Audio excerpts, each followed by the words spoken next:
KingFisher and the Spiral Prince by Lillian Dale Reagan. A man, as old in his years as noble in his rights, stood fishing by the river bank, his body strong, only compressed by the many years of life's heavy requirement. A gravity of gravitas, born and grown from the weighted obligation that adheres to the rules, traditions, and perceived expectations of the world around him. Each rule, every role, bearing most heavily upon a man such as him. These requirements, what matter are they anymore? Thought the old man. Did they ever, I wonder? As he let the fleeting thought continue along down the river's current. A king amongst kings was his role, or so he was told. The king wondered to himself, are these rules of kings truly the rules of higher command, these narrow passages that make a man, or are they merely the rules of men passed along and on, like Sunday gossip at the bathing pool? Words of rules, rules into words, turning, swirling, and shifting course over time and convenience, like the summer river bends to each spring's torrent from newly shaped embankments. These thoughts, barely noticeable above the burble of the riverbed, continued on, absent of an audience by the king's focus, as he honed in on Dawn's feeding fish. Rules not of truth nor right, not of my heart, not even my might, but rules of a collective of waters, countless drops flowing together in a self-proclaimed independence, blinded by proxy of unison. An expectation of direction not of their own accord, but by the parameters and bounds of an unseen rocky embankment and a valley's downward pull. Unable to see the ocean from the drop, the king mumbled to himself. The prince caught wind of his father's hidden thoughts and utterance. He looked to his king and spoke softly, almost imperceptibly. Some would say it's the pull of the ocean mother, the river's course from mountain to valley to sea, calling her children back to their home once again. The prince released his baited line upriver and pulled the lever to latch. Right, yes, the king scoffed, and some would credit the moon as the fertile maiden that cleanses our shadows in the mirroring of her night's light, heralding change and heeding warnings from the sun. The king guffawed at the absurdity of his own mocking words. How does it go amongst the commoners? Ah, yes, the ebbs and flows of the waters we all share in the great exchange of mighty Ouroboros. The KingFisher snorted in disdain, completely reticent of social graces, as the dripping sputum at the tip of his beak dripped and spittled down his weathered lips and coarse gray beard. These witless woes in their tales of veils will seek meaning and portents in the random arrangement of river rocks, if you give them the eye to speak. Placing meaning upon the mundane and inert is not only a waste of space, it perpetuates a derangement and laziness in place of what holds real import. Reality, my boy. That's where you keep your attention, and you will always find success in your endeavors. That last bit resounded from the king's bellow like a regurgitated speech in an endless line of forefathers' speeches. a dictation first conceived perhaps just moments before reality itself became a notion.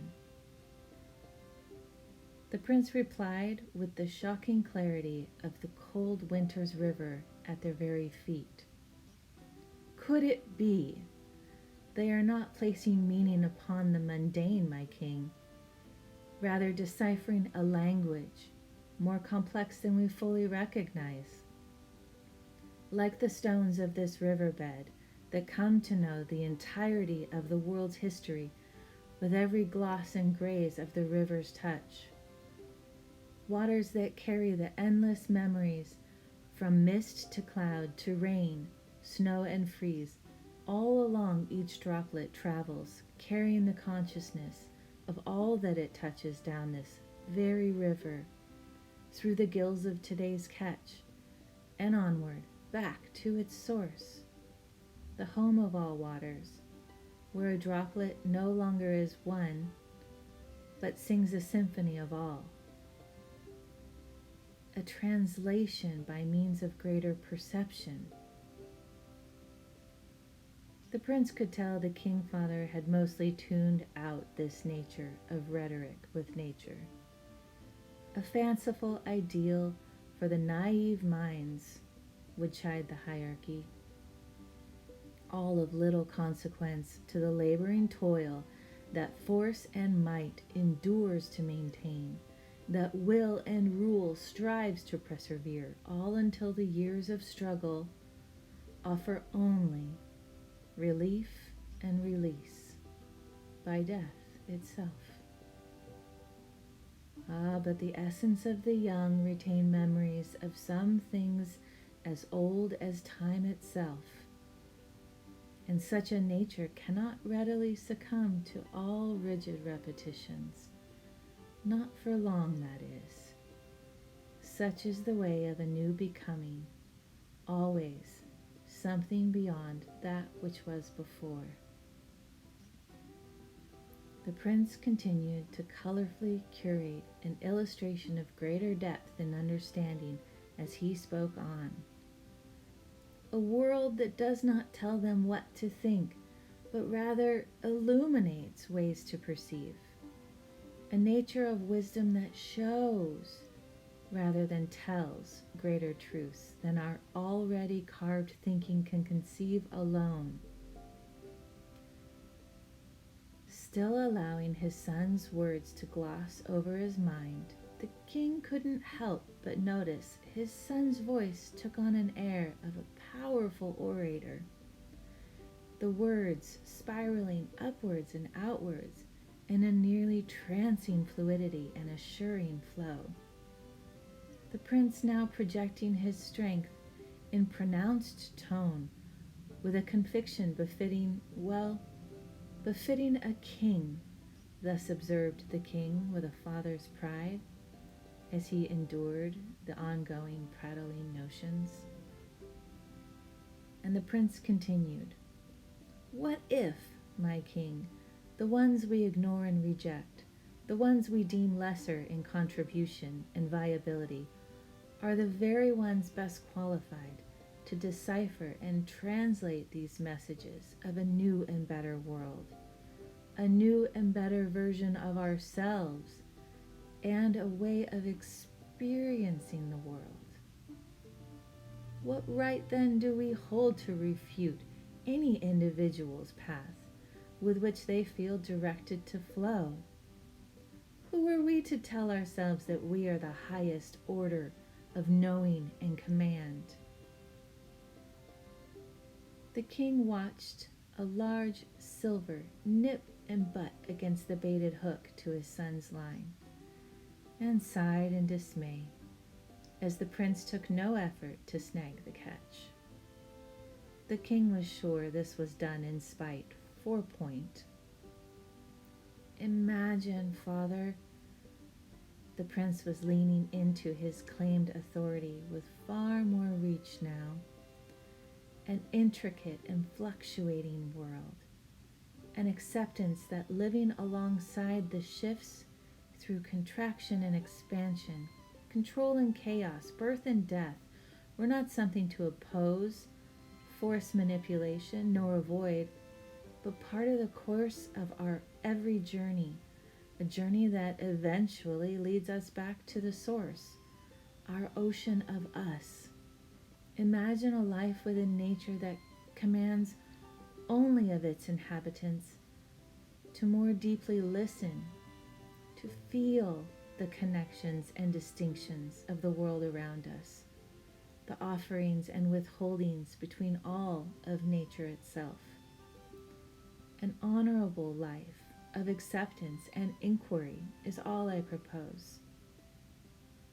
Not necessarily a journey of right nor wrong, but unique, engaged, and respectful of the whole.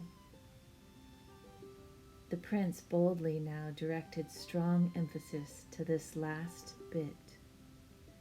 A reality not governed by stagnant pathways, simply for the sake of antiquity's need for relevance. Rules once carved, now absent of any meaning behind the rope. The kingfisher flicked his ice blue eyes sharply at his son, an invisible whip to cheek that the young prince could feel cut icy hot against his youthful face and mouth. No words were ever necessary when the kingfisher dealt command to his one heir. But the prince felt that daring spark pushing up against the dormancy of his better cautioned reasoning, and began speaking before he was fully aware of his own voice exiting the silenced cavern of his mouth. Why would we diverge from the path of the well-trodden and effective? Even if that path in all its aged, chiseled, and perpetuated wear begins to mold the very feet it corrals into something no longer recognizable, creating such normalcy for the rigidly deformed and painful endurances that when feet can no longer carry the burdened weight of their own bodies, let alone the toiling tools and buckets they carry on their broken backs, we say to them, "Well done," and set them aside with the others of no viability, alone, uncared for. Is such conformity in feet and in faith to the always path so certain of its story that it cannot bear to witness and walk upon fresh ground of supple promise, nor seek to find a new source of water more clean and nutrient-rich for all provisions? The prince knew he was coasting along toward waters at this point, but could no longer effect the reins of his voice. Rules that were once delivered by the command of a world around them are no longer grasping the originating purpose. Rather, they are merely losing their grip on a reality that has already changed, unnoticed, right before their very own downcast eyes. It seems to me, enough, the kingfisher barked in finality, then gave a disparaging sigh. And the prince knew that was well enough. So he breathed an exhale of release as his mind and heart eased into a surrendering calm, a union of awareness and heart to the back of the flow of his spine like the river. The space between the time points of their conversation was peaceful, albeit nearly alarming at the absence of point and perspective. They both allowed this lulling space to wash their emotions clear, down the river, over the smooth stones with infinite stories to tell. The river waters burbled in delight at all the new tales of the worlds they were traveling through and to. KingFisher took an audible breath of courage then, and looked to his learning prince. I try, with you I mean, I know I haven't always treated you in the manner with which you wanted.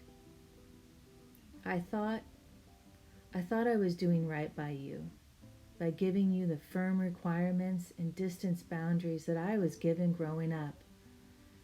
Conditions that I have for so long told myself were the very things that made me a strong and a capable man, father, king.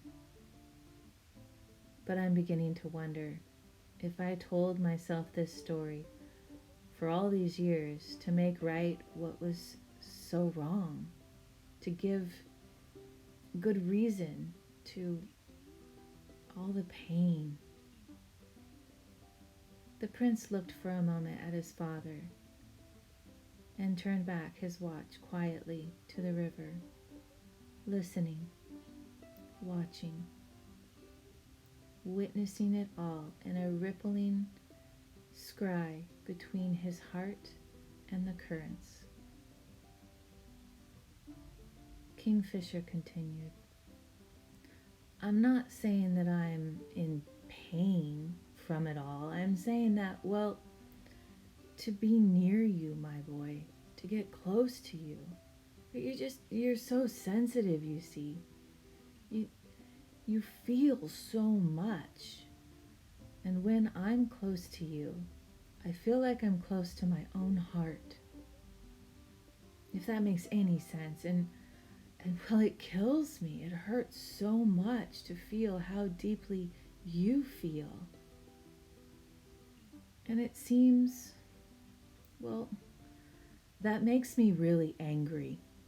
Your love and how much you feel of the world around you, I simply cannot take. I don't know how you do it, quite honestly. And for such a long time, I thought that sensitivity made you weak. So I tried to deliver you a strong hand through my voice and command. But all that did was hurt you, and bride proximity bounced right back and shot me in the heart every time. And I think that feeling your pain was cracking open some sort of barrier to my own pain. Of course, a king has no business feeling pain, let alone feeling much of anything beyond the task at hand, such as the way of, well, the carved path to the trail I was required to walk upon.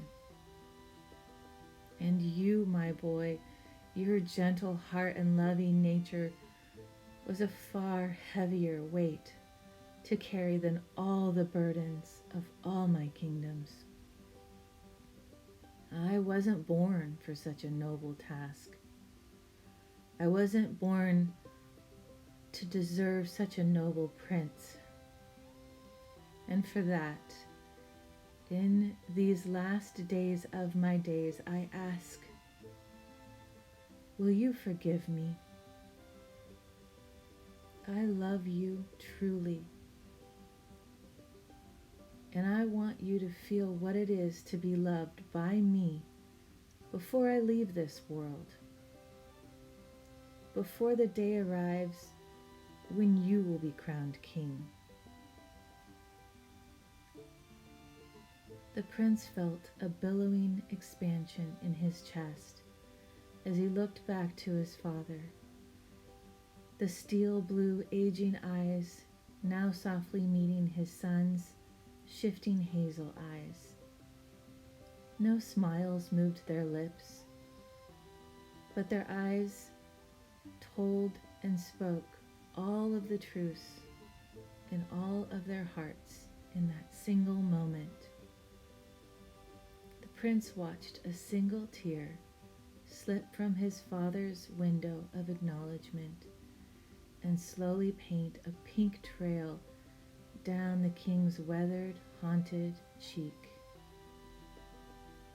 It was all that needed to be shared and understood.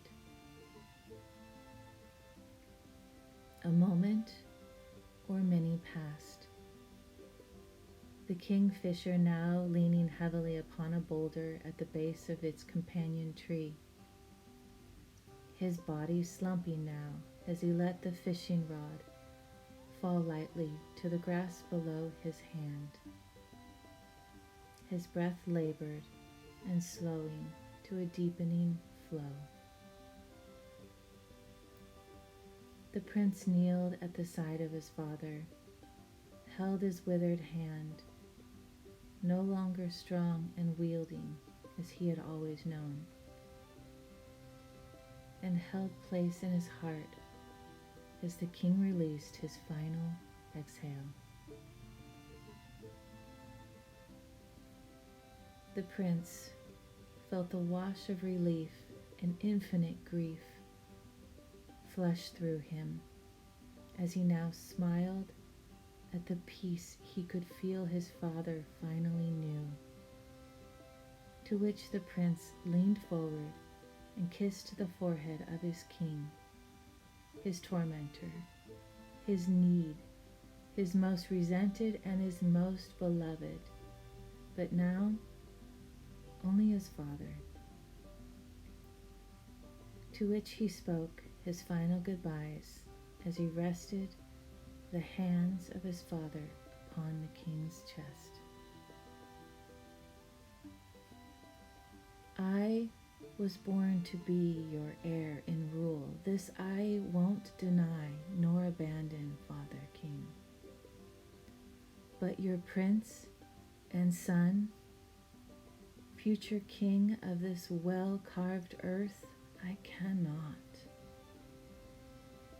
For I was born to you a daughter, a princess among men's requirements, and now a queen of the water's love, deep and vision abroad, will I be. The